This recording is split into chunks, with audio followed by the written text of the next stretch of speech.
How's it going, everybody? Jesus. Probably should have remembered the guy's username, but someone messaged me a few days ago, and I only just seen it tonight, asking why I stopped working on the plane. Well, I didn't stop working on it because I don't want to work on it, and I didn't stop working on it because I gave up on it. I stopped working on it because I've been working on other things. So last winter, my plan was after Christmas, I was going to take Christmas, do the whole family thing and everything. And then after Christmas, my plan was get back at the plane. So just before Christmas, or fall of the year, somewhere around there, I'm not too sure, I can't remember. But anyways, I bought the JD square tubing bender and I made myself up a snowmobile sleigh. So that was fun and dandy. And then some other people wanted some made, so I ended up making snowmobile sleighs for, I don't know, a month or two, I guess, after Christmas, as well as making up a few other odds and ends and machining parts for the snowmobile community, taking care of all that stuff, because that makes money, and building airplanes costs a lot of money. So that's the choice, is make money or spend money, and I like making money, so it helps fund all the other crap that I own. So that went on. And last fall I also ordered a new boat. So that was supposed to arrive like March-ish, somewhere around there. And the boat was built come March. I'm in Newfoundland, Labrador, in Canada. I'm in the Labrador part of it, pretty close to Quebec, for anyone that knows their geography. The boat I bought is a Silver Dolphin, built by Fabtech. It's an all aluminum boat. They're built on the island of Newfoundland, so same province but different area. They're very good boats. I had a 16-foot before with a 60 horsepower Yamaha, so I upgraded to a 19.5 with a, was supposed to be a 175 horsepower VMAX, and through the jigs and the reels waiting for Yamaha, I then settled for a 150 VMAX, and then I ended up settling for a 150 just regular Yamaha outboard motor because of the delays and all that stuff that they're blaming on the virus you all know about. So my March delivery date ended up turning into sometime in July. So because I was anticipating March, I didn't want to get back at the plane because I didn't want to start working on it and then get halfway through something and then shit, I gotta go out pick up this boat and come on back and start working on that. Now you're probably wondering why I'm working on a brand new boat, but Silver Dolphins, you can get some accessories for them, but I ended up buying pretty much just a bare hull with the engine, and the company I bought it from, actually ironically these guys here, O'Brien's, I had them rig it out with the controls. I went with hydraulic steering, and they put the gauges in and done the basic wiring and the fuel lines. And that was pretty much it. Wasn't much else in it. There was 2 seats that I took out. So that was a whole pretty involved build that I really wanted to video and do a ton of video series on it. But getting it in July, and I was having a very short summer here in Labrador, I just didn't have the time. I had to get it done. Videoing takes like just as much time as it does to actually do the work. Now I'm sure I could have just stuck the camera there, recorded a shitload of video and stuck it on a hard drive and edited it after, but I was already really pressed for time. I didn't want to do that, so I just went and done it. For just a quick lowdown, I ended up taking 2 Kenworth air ride seats that were kind of worn out. They were takeouts out of a truck and replaced. I rebuilt what had to be rebuilt on the air ride basis. I reupholstered the seats with all marine vinyl, and then I done 2 bench seats, aluminum boxes with storage behind those. I bent the whole canopy up with my JD square bender, which is really the reason why I bought it. Well, part of the reason. That was the strata broke the camel's back. I wanted to build that canopy, so I built that frame. I made the whole canvas vinyl enclosure for that, so that was a learning experience. That's the first time I done that. That went well. Just normal shit on it. I done all the rod holders and machined V-rock brackets for the downriggers and put in wash down water. Just normal boat shit really. So that took the rest of the summer. And like I said, I didn't have really much of a delivery date. It was kind of going day by day, week by week, trying to figure out when the hell I was going to get a motor. So that screwed up all the spring and half of the summer. And then for the second half of the summer, I literally just finished up the boat the week that I put it away. I put my diesel Webasto heater in it to have heat in the boat, and then the weather got pretty bad last week. I was here because I just got back from a vacation in Prince Edward Island. So I never even got to use the heater, but that was the very last thing on my list, I believe. I don't think I had anything else left. So I literally only just finished up the boat the week I put it away. So I stuck it in storage, went on vacation. We got a new dog, so I got 3 Labradors now, so you'll see him in the videos. I got Willie, he's a little yellow lab. Was not expected at all. Girlfriend's father lives in Prince Edward Island, and his wife and her son, my girlfriend's stepbrother, breeds them. So we showed up not even knowing there's a litter of puppies, and I ended up leaving with another lab. So now I got 3 labs. So last week I've been dealing with him, trying to train him, all that fun stuff, typical puppy stuff. But this is my 4th Labrador Retriever that I've had, and we've had him for family dogs when I was growing up. So I'm not new to the dog thing. So that's that. While I was out, I picked up all kinds of junk. I got a snow plow over here I'm going to show you in a minute. I'm supposed to be doing right now, but this truck that I'm also going to show you in a minute is taking all my garage space, and the goddamn garage is a mess. So I'll show you what I'm doing as of now. Please don't judge me for the mess my garage is in. Okay, that's the table. Like I said, it's a mess. I had to do some last minute work before I left, right before I drove out.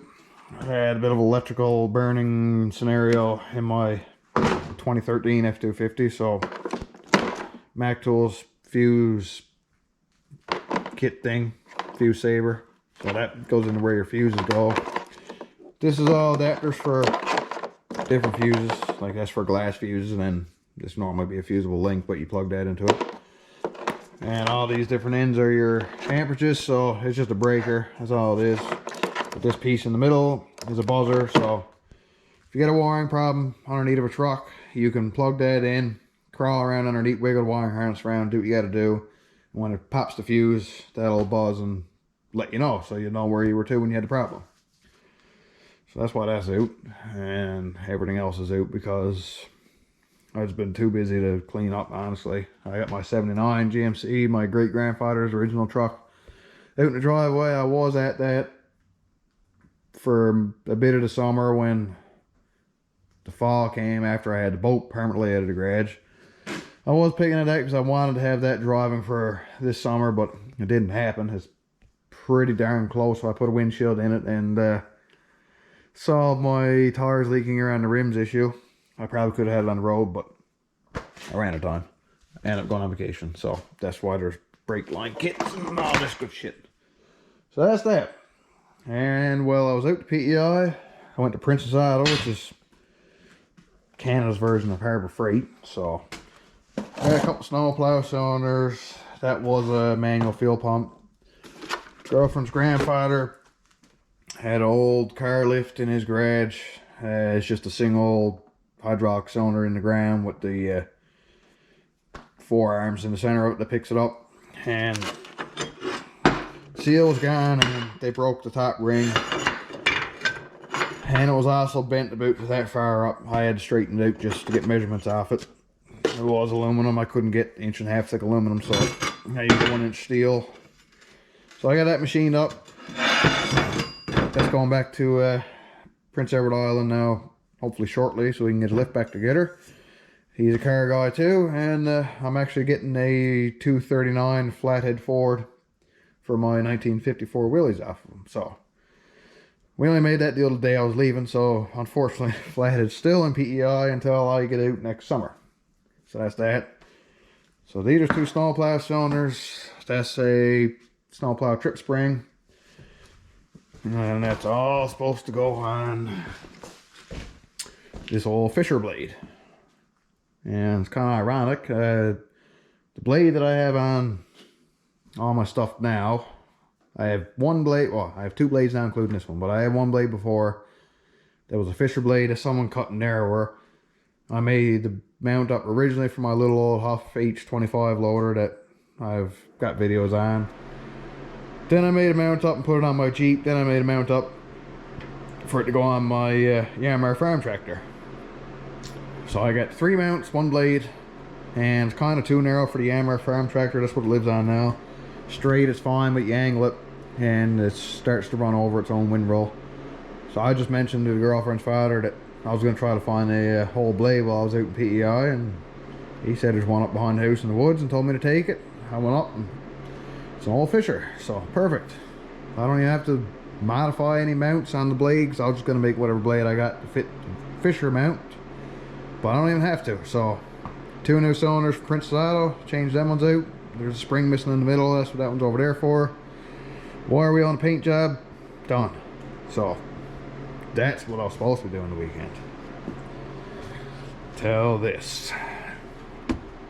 This is a 96 K1500. My grandfather bought this brand new, 1996. Owned it ever since. Last week, when I got back from PEI, I went to see him and my grandmother, and he told me the truck is mine. I knew I was getting it for several years. He always said once he was ready to get a newer truck, that truck was going to be mine. I have done a nice bit of work to it. I changed all the brake lines a few years ago with all stainless and a few other PIDs and paddle things. But I got it, brought it home, had an exhaust leak, fixed that, left it in the garage. Next morning, started up and had misfire and flashing check engine light. So did the usual plugs, cap and rotor, all that shit, and it did get better, but still wasn't right. Did some diagnosing and found out that it had a lot of crankcase vacuum. I did check for vacuum leaks on the outside. I drowned the thing with carb cleaner and ether, but I couldn't find anything, but it still kind of seemed like there's a vacuum leak. So I started checking around, and I used to pull this hose off here. It goes to your air breather,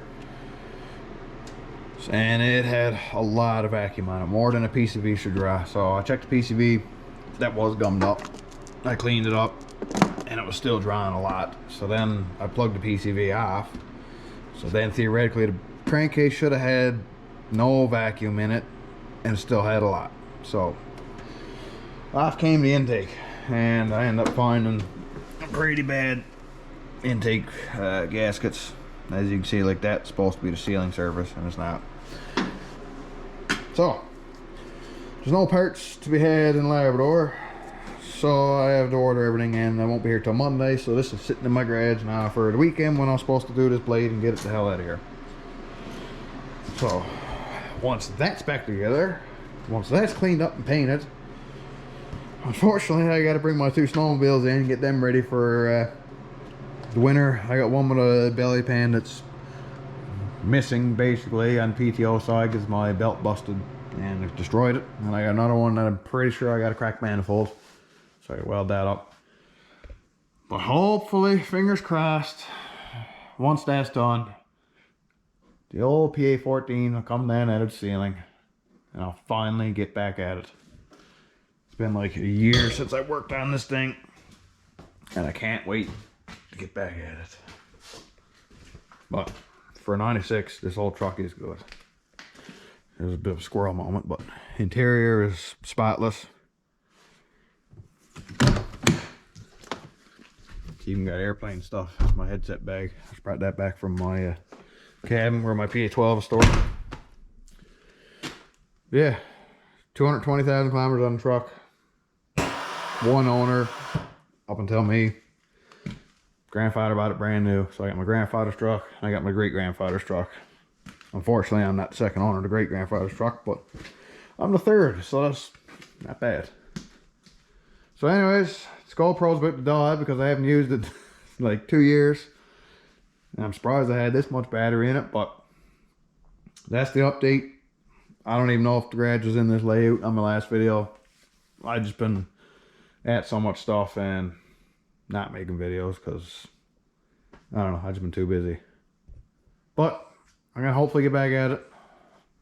That gotta get done because it's a pain in my ass because I can't use my garage and I can't use my lift. So even though it's up there out of the way, I can't really get any trucks in. This shed fits in here because they're low as hell to the ground, but most of my other trucks I can't even fit in here. My Jeep don't fit, my 75 up to 50 don't fit, my loader don't fit, nothing really fits in here. So I want that done just so I can have my lift back because working on the floor sucks.